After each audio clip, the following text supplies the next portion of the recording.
minute de silence pour le général-major Peter Cérémoine qui nous avait quittés la fois passée. Bonjour chers téléspectateurs, bienvenue sur One Way Télévision. Je suis Erland Bitumba à la présentation. Aujourd'hui, je reçois pour vous M. Glody Moupopoy, président de la fondation Naël Moupopoy. Avec lui, nous allons décortiquer sur notre sujet qui se passe à l'est du pays, l'insécurité. Et puis, nous allons parler sur la fondation Naël Moupopoy. Bonjour M. Moupopoy. Bonjour et bonne année, maman journaliste Erland Bitumba. Bolumbo, donc na benyon qui toro malam.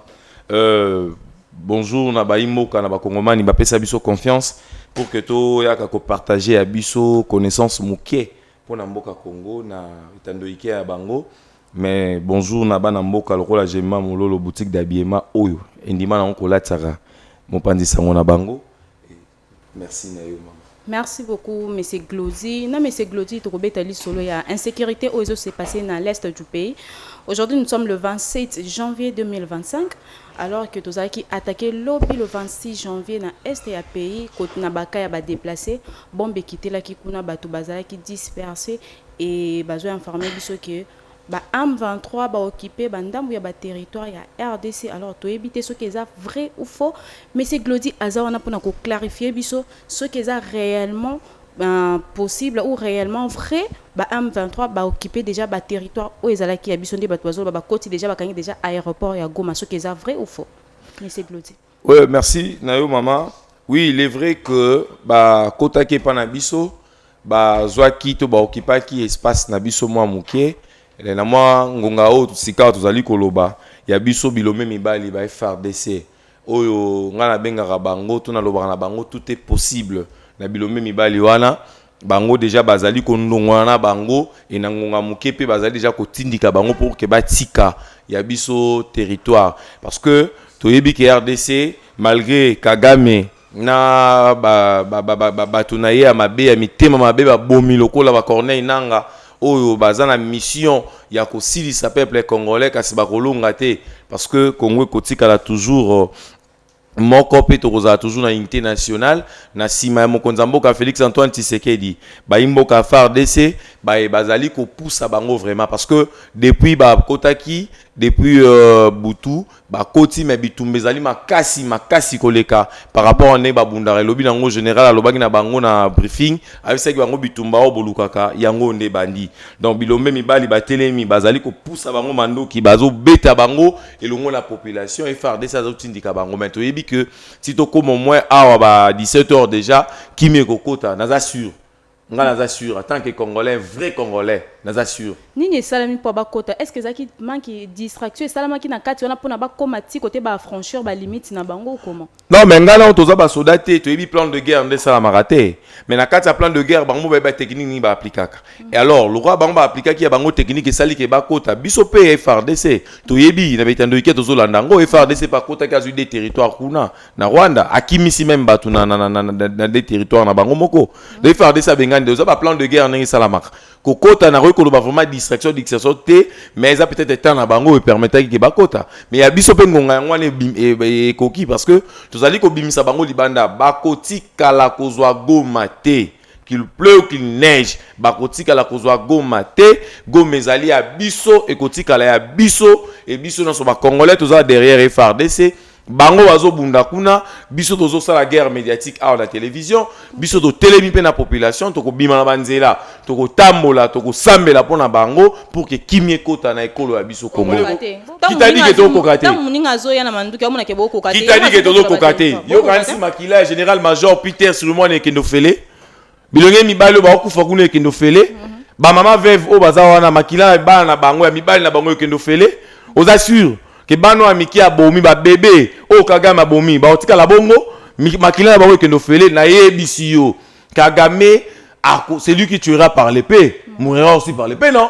Kagame par okufa bongo bilan o ezalaki ya lobby le 26 janvier ba mort ezalaki ba blessé ezalaki ou comment na bombo balasaki na kaya ba réfugié oui ba blessé ezalaki ba blessé grave bazalaki ba mort ezalaki maman toza na guerre événement nyonso ya kana guerre et bomara toujours bato événement nyonso ya kana guerre to lo nyonso ya ke bomaka toujours mais ngalo on azo regretter kaka et on azo regretter kaka na nanga muta programme Félix Antoine Tshisekedi comme président de la République. Maintenant soki lelo nanga ke ça ba discours ya buzoba na comme chef de l'état pour permettre ngana lo bananga même école primaire atanga qui bien té. Soki na continue école primaire té na zonga même école maternelle à Corneille nanga atanga yango bien té. Parce que nanga oyo lo bagi na mutu ezalo kwanga na bisi ba na ngai ke maman wana te ka mikate na kwa mikate ne zaka kitoko te. Comment fait-il ba na nga ba question ma mikate kuna? Ba accord ezaki respecté te yango nanga. Te na seigneur zaka na accord te na président. Non, RDC c'est un pays démocrate. La démocratie existe dans ce pays. Et la démocratie, un pays démocrate, maman. La démocratie est dans le Congo. Nanga président Félix Antoine Tshisekedi azalaki élu na suffrage universel. Azaki voté. Si on est ni nanga isa biso kezaki accord ezaki na seni. Tshisekedi Tshilombo Antoine, chef de l'État, a gagné qui élection a gagné qui Martin Fayulu, a gagné qui Emmanuel Ramazani Shadari, et yango e commissaire Mokonza Mboka. Toyena Oyelandi a gagné Moïse Katumbi, a gagné Martin Fayulu, a gagné Bangondo Solisusu, yango c'est le deuxième mandat. Est-ce que nanga soka yebaki que un vrai patriote, un vrai démocrate, sera yebaki que ça voix mon légal te faka démissionner. Au moins que ça sonne même il y a moi siné na bananae. Est-ce que soit disant évangéliste, ça sincère. Ay bolo ba vérité. Muto alobaka vérité yanga démissionner. Lorsque zo kenanzela omoni voix wana za mabe ni no kosala. Obaluko zo nanda kokela la te. Tobi me rappelle parfois na okene émission express imité. Na baluka rappelle na zo na ndako na isi madame non na va nanga. Na tala bana nanga. Parce que na sentir mabe. Parce que nanga ni nezanga ki a démissionner. Bakanga ki ba chaîne. Ba chaki ba signal makolo. Baba na obeta nanga loba. Tout le monde nanga na TV biso nyonso. Ba o ba journaliste bazali na kata salle avant da yé moko bien ba micro liboso na ye. Alobi ba sita matimi tukana. Tangu nanga tambolaka koke na ba école, be loko na ya sala ba hotel na ye wana ba villa na ye wana. Bazali ko lani na film na manduki. Elo ni pour ça qui est. Ngabutu déjà na yo excellence constant mutamba ndakwa nanga wana ya gombe abombela ngango. Na roya. Biloko na 9 parcelles. Mais oui. Pour na côté quand est-ce que lobi ko détourner te ko zala te ke bato ba sombi yango lelo lobi ba omemanga te na ba mapango wana détourner meza koma mutamba te détourner meza koma constant mutamba te détournement lukela koma ministre mususu parce que bako récupérer lelo te na oyebiso nazo yebisa yo naza clair ya oyebisa yo que détournement eza constant mutamba te donc moni mutamba so ta liboso ne moni nga linga olata ba chemise a pembe ne ngata ba chemise a pembe elingo ba kati ne ba pembe aza vraiment propre et puis aza soin na moté baneti na makila na détournement comme mutamba te depuis kaza on a vu combien de personnes mutamba tena a traduit la justice likolo ba ya koya kaka ko corrompre ya corruption oyebi ndaku nini ya nanga o mutamba la musalo azo sala na Congo lelo na kimi azo pesa ba imboka o biso nyonso tant to koma ba décider to ko pesa mutamba te toza na mesure même a retongela un monument na ba place nyonso ya lingi to retombola même héros national. Torotia na ordre national qui Lumumba na Kabila Lumumba. Bato bazo banga kosoma mpango nanga wana. Nani abangi? Banga kosoma parce que alobi que les ngala osala commission, ngala za commissionnaire. Tango président muso ngai na za commissionnaire ya ndako. Mpango wana koya ko réclamer ba ngai lobby to banda déjà lobby na komi commissionnaire ndako nanga o asalongo. Ngai ndako na ye o asalongo. Ya biangala lobby déjà na komi commissionnaire. Na robenga déjà excellence constant mutamba so na zui mutu, na ozwa mutu. Tipoko na ozwa mutu. Toteka ndako nanga wala pimbongo wana bana nyoso bakati classe na SND ba koliango ngai na komi commissionnaire parce que le ronanga zo sala lelo il faut ba pesa bazo ba mesure moko o eza au moins important pour na muto ko ya na sima a répéter même bêtise que nanga te maman na ba ndeko yebisa yo moni ba partenaire ya malamu au président Tshisekedi azana bango eza o Kagame azangi bango ma partenaire local la Constant Mutamba nazo insisté na kombo wana excellence Constant Mutamba ma partenaire malamu local ba ministre excellence Jean-Lucien Boussa ma partenaire malamu local la Jacmel Chabani Lioko ma partenaire malamu local honorable Jean-Paul Dikoui donc dans sens nini bato ba opesa kimia ba o ma chef de l'état na voix oyo kombo na ye ekotika la kotanga maka de génération à génération imaginez-vous ngala la moi na 3 ans mais moi na ngalo ba Fachi Beto. Mais ça va la 5 ans bolo bangote parce que moi on sentir qu'on respirer na Fachi Beto. Donc Congo mutam otangi dudu fomba tende ni balbi pe musale sala mais on ça non na koti na kotana nous vraiment te kolanda musala excellence monsieur le ministre des finances dudu fomba baona malembe na osala banquête sur ministre moko biso toza ba irrégularité à paye koma elongwa ki ndenge bato bando futa ba le 27 na banque le 27 na banque ni okuta ba salaire le 27 janvier na tout toza le 27 janvier to bimano awa to bimanga na yo na omemo na tembe na omemo na robank tota bato ba salaire na omemo tala moi je suis fonctionnaire. Comment? Non, mais mon talent.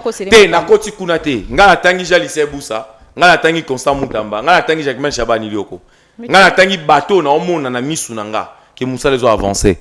Ba meilleur ministre le roi ba Jalise Boussa. Nga na tangi même assemblée provinciale o ya Daniel Bumba. Na bureau na ene di yeli. Na tangi bureau mo assemblée provinciale o. Moussa la na loba ngo awa ke ba bongisa. Mais nga moko na salle banquette na bimi. Na omona ba venir mususu ezaka kala so bimba bido tondi. Mais lelo ba longola ngo chaque jour na tongo. Donc meilleur gouvernement provincial oyo ya Daniel Bumba na di yeli. Na bimi nga moko na omona. Ye di yeli tozaki des jours la rond-point na yebisi. Monsieur le vice-gouverneur Moussala Kitoko. Tu combien de pourcents sur 10, bah 9,5. Oui. Basali nini pour pesa bango 9,5. Maman, ba bimi service so ba tarification ba transport a monité. Ils ont respecté qui t'a dit qu'ils ont respecté grève voilà zaï pour na ba dongolo miso ya Congo. Non malembe maman. O ba linga ko salir kombo Daniel Bumba. Na gouverneur dit il est ministre de transport, ministre provincial de transport. Mais tout le monde qui bande qu'on a biso ba kenaki réunion na immeuble P4 ya gouvernement. Ba vandi ba sali réunion, c'était un dimanche son abosande. Ba sali réunion, bazu ba compromis. Lelo ngai na utaka pa na ngai ni na noke ni 1500 na romo ke na 1000 francs. Donc on commence on a ça recevoir 1000 francs na BC merci Daniel Boumane li. Non on peut savoir merci na sa mutema. Parce que maman, Congo e ko bonga na kumo kwa likofite. Wana trajet nini oyo sala rapport ba pesa 1000 francs. Ipen rond-point ngaba. Ipen rond-point ngaba. To vérifier ba téléspectateurs bo continue biso ba SMS bo Victoire rond-point ngaba. Bo confirmer biso si eza réellement vrai transport na 1000 francs. Madame, soki yo zo la parce que TV za radio te. Soki zo la batindela yo, batindelo ba message ngakutuni na lingi yo sa bango clair que balobaki soki receveur na chauffeur ba exagérer prix. So ba complément na souciat ba belela ba okanga bango. C'est que ça est okita parce que ceux qui okita comment muto ko be. Regarde, je vais te dire une chose. Tu sais, Congo problème nango zaka nini?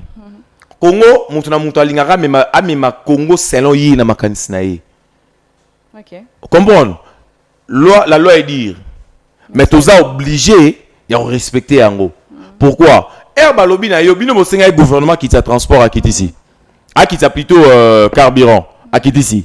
Mais bino gouvernement le beau qui t'a transport au bout ya poil et puis boye ça gouvernement yoka ngala bimaki jour wana ba caméra to tambola ki to che ba caméra na na rompo ipen na rompo ngaba ozoka mutu lo balobi non gouvernement yebisa ba patron na biso balongola quoi balongola mbongo ya versement ba bengango balongola versement 150 000 qui t'a 120 000 est-ce que patron wana za commerçant asomba monter asomba peste de rechange yo ne chauffeur maman ba chauffeur ya ba sprinter so ba gagner muke na journée ba gagnera ba 320 000 350 000 c'est là même malembe so ka verser 150 000 asombi carburant 100 000 na maboko na 100 000 chef a otala biso bo muna ba bike oui ba ça a suivi to bima na terrain totalango moi nga za ba camarade na ba chauffeur ba camarade na nga na botami na bango na tangi na bango classe mo ba chauffeur to landa bango bien comprendre nini basala mais transport on est 1000 francs les araki awa 1000 francs kuna 1000 francs calculer ka trajet ba receveur botel longi na bien so na matina mutuka no sali demi terrain to suka na société donc nga za muto na respecter bena ba loi ba kondi to suka na société na koyebisa bango il exagéra bo yoka Daniel Bumba bo yoka na idi bokanga bango. Mais ça quand même ça ba transport public té non et ça bon to ki komata ba desa et cette ba minibus o ya ki awa ya ba esprit de vie là ça va mais ce que ça ba desa et cette et ça ba transport o ça muto et ça ba transport donc tout ça la calcul bon simple oui na ki tara versement ba chauffeur ce qui par jour chauffeur moi gagner à 30 000 francs la 10 jours on a combien papa o arrondir 300 000 te malembe ce qui na lobby bien ceux qui chauffeur mon la journée à part versement par carburant gagner à 30 000 francs on a 10 jours on a combien 300 000 ce que ça là on a un mois Toi, on a 31 jours. Ça, on a 30 jours. On a combien? Non. Non. Chauffeur, ouais, déjà dans le bino qui a eu versement 150 000. A sombi carburant 100 000. Et quoi non? Yé moro kiti na 30 000 francs na maboko na ye. Toi na poche na ye. So qui na 10 jours à économiser en bien. Na c'est peut-être 50 000. A tiré liba na kolia. A eu 30 000 francs à garder. Pendant 30 jours, on a 900 000 francs. Ça là, on a fois 10 mois. 900 000 fois 10 mois, combien? Rombon, n'est-ce pas comme musique. Donc, ce que nous faisons fois 3 ans, c'est que les chauffeurs, ce moment pas bien, problème na bango, majorité des chauffeurs, baza bateau, na benga ba, net disait terminé. Ça a des dépenses exagérées. Il y a un money, bazo mona recette comme muké. Si on a les grèves, voilà ça mène les chauffeurs ni. Zandu non?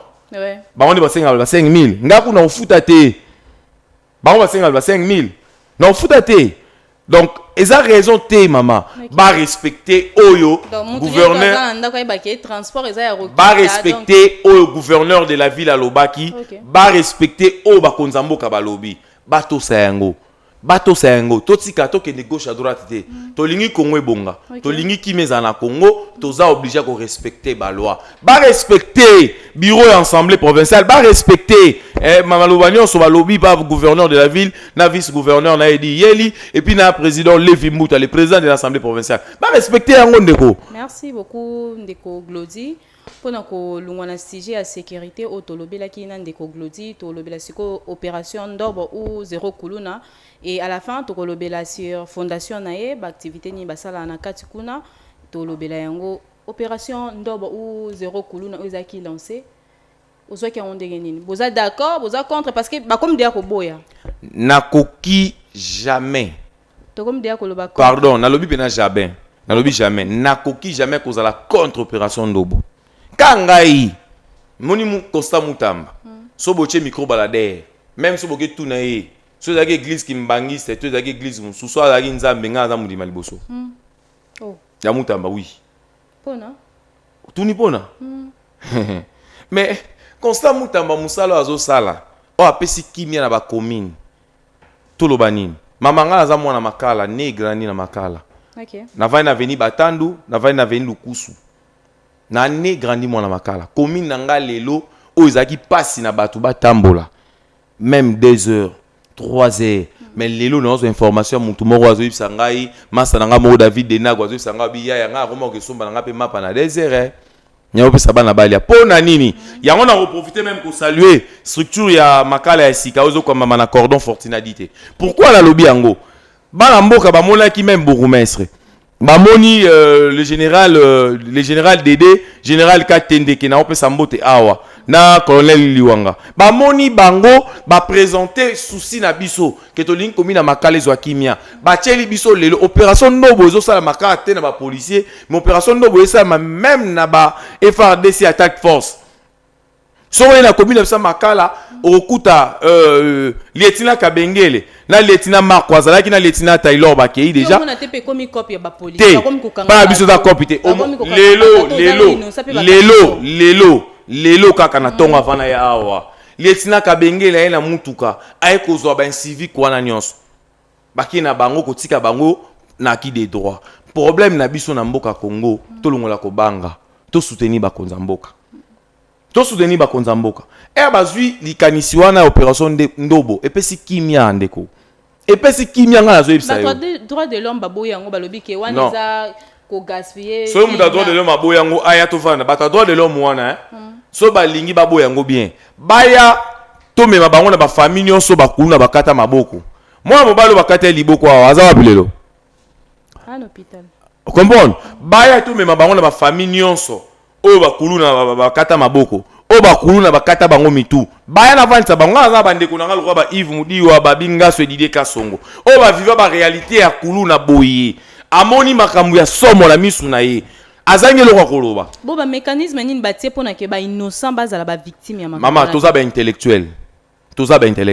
ba mécanisme batiaki ya liboso lelo yango batieli biso même task force na ba point chaud batieli biso bango na ba commune circulation ezongi normal bato ba otambola na kimia bato ba otambola na kimia nazalaki na maître avocat moko le magistrat Romain Kengebonga na ça na débat na ebisi maître lelo kimi ekoti na Congo ayesinga no tika na observer na tika lega une semaine mkomso akomelinga na WhatsApp abinde ko merci na comprendre pour na nini yozo soutenir Constant Mutamba et na pesi yo raison ko soutenir Constant Mutamba poza muto acheli biso kimia to tambola nde to lingi to bimande to lingi to sala nyonso na kimia basoda bavandi na bango bongo basoda oyo bazomela badiamba soda azomela force de l'ordre muto aza mieux placé ya ko orienter batu ye moka vandi na nganda azomela diamba na ba civil bazo partager agene bango siko bango pe baza na opération to bazate ndeko Erlan eza na ba équipe oyo baponaki epa ministre Jacquemain Chabani na Constant Mutamba pona kosala opération wana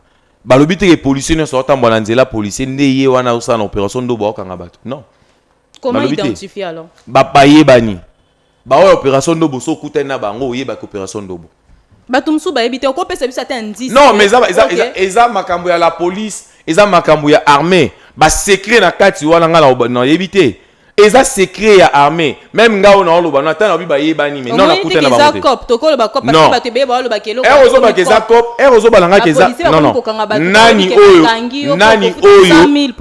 oyo aye awa bakangi mwana ne pena kuluna o akata mutu akati mutu to ayibelo kwa mutu na opération ndobo bakei na ye aye akopérer batike jamais azate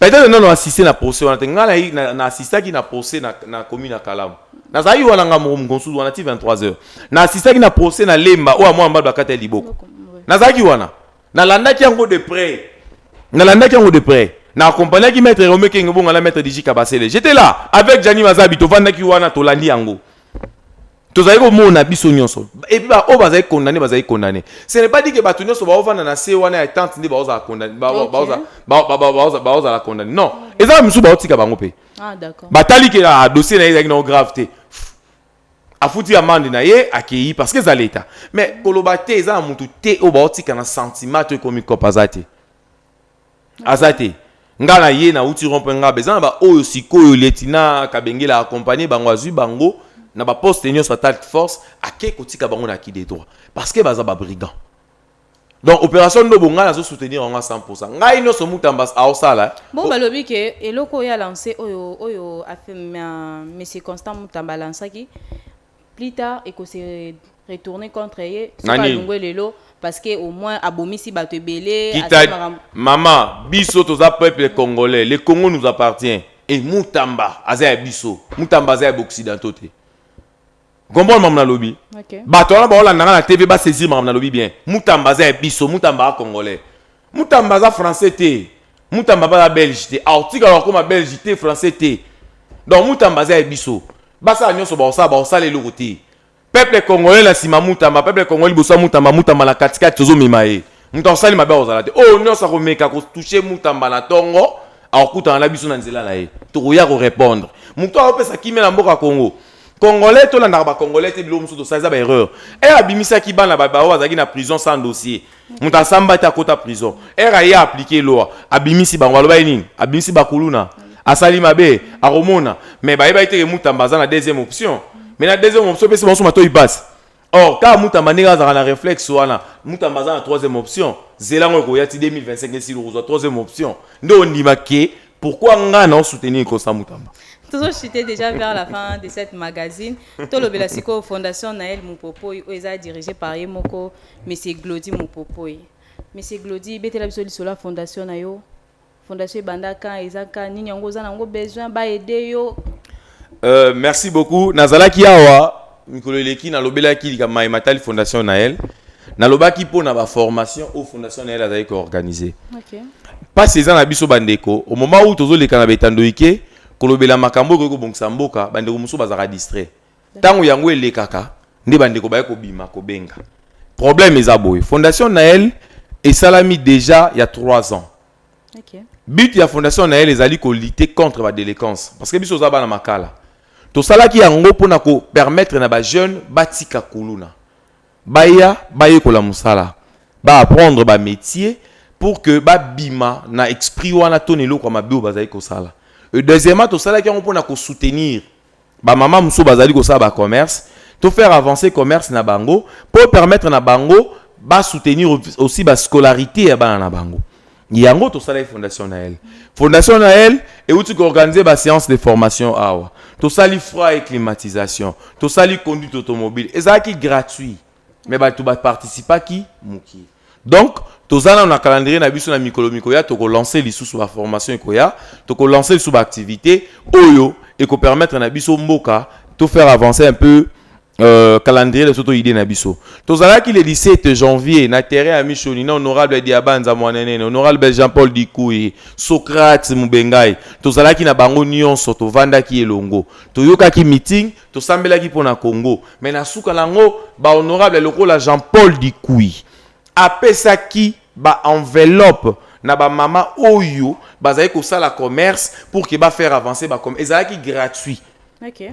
Ezaki yo uta na poche ya honorable apesa ki bango dernièrement utu ko sala ngo suna selembao na pululumba mbukuna autu ko sala ngo Jean-Paul Dikoui apesi bango ba moyen apesi ba matériel na okaki posa kolela ba mama veuve bakanisa ki po honorable bazwa ki pe ba cadeau ba pesa ki donc et katana ki na noana mais tozozela encore tozela ko sola lisusu na ba konzi ko sola na bango lisusu pona koluka ko bongisa et loko wana pour que bato mususu batika na sima bazwa mais loko na kosenga na bandeko tant to leka ba tando ike mutu nyoso koleka a rolande mission o tango zo yoka makambu biso zoloba awa esengeli ko joindre biso même na téléphone numéro na biso ezali plus 243 85 68 890 22 plus 243 85 68 890 22 benga biso sola na biso olingi mwana na yekola métier benga biso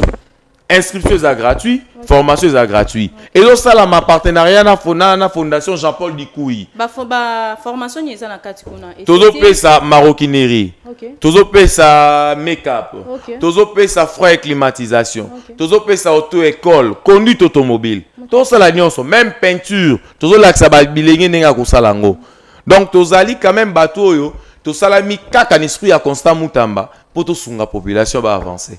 Merci beaucoup. Votre mot de la fin pour clôturer cette matinée. Merci beaucoup. Ngai elo na osenga na peuple congolais na bandeko na ngai nyonso. Toyebaki sikoyo mboka na biso zo traverser situation moko très difficile na partie est. Yango na kosenga na biso nyonso. To ça la preuve ya conscience patriotique. To linga Congo. To un esprit à bolingo. To soutenir ba FARDC. Tosi Malamaboko, to soutenir président de la République Félix Antoine Tshisekedi Tshilombo. To soutenir Bilenge Mibale Bazali Kobunda. To soutenir Bango. To remona Kemboka Kongo Kokene Malamu. Na yango pona kosukisa na kosenga na ba pasteur, na kosenga na ba homme dédié. To tika ba distraction ya koloba di n'importe quoi na média. To sambela Nzambe. To senga Nzambe kimia to sambela pona ba FARDC pour que Congo na biso ait avancé. Merci beaucoup. Bana nyonso makala, votre porte-parole. Azawana et puis on continue à défendre bango tina 2028 tant on va tina siko bon linga batinda ngawana. Merci beaucoup. Merci monsieur Glody mon popo. Nous sommes arrivés pratiquement à la fin de cette magazine. Prenez soin de vous. Au revoir.